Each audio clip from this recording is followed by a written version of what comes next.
সম্প্রতি প্রার্থী তালিকা ঘোষণা হয়েছে। এবারে দল আপনাকে এই বিধানসভা কেন্দ্রের জন্য প্রার্থী ঘোষণা করেছে, কি বলবেন এই বিষয়ে?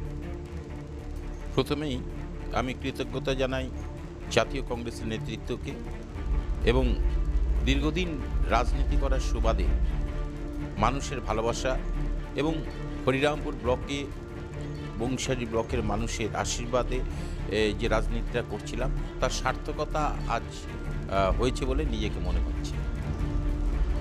এই আসনে প্রধান বিরোধী হিসেবে কাকে মনে করছেন? এই বিধানসভায় প্রধান বিরোধী দল হিসাবে বিজেপি হচ্ছিল প্রধান বিরোধী দল। নির্বাচনে ফলাফল কী হবে বলে আশা করছেন?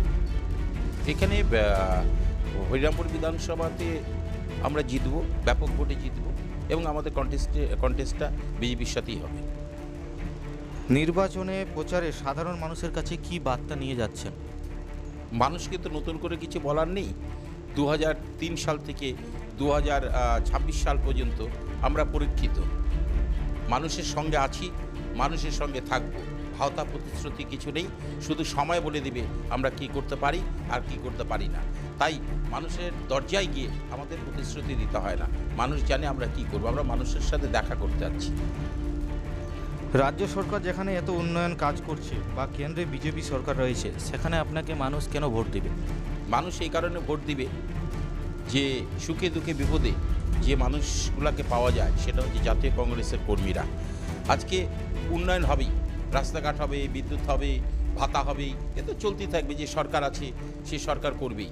কিন্তু সবথেকে দুঃখের বিষয়, হরিরামপুর বিধানসভার যে বিধায়ক এবং মন্ত্রী, তিনি হরিরামপুরের সাধারণ মানুষের কার্যে কখনো আসেন না।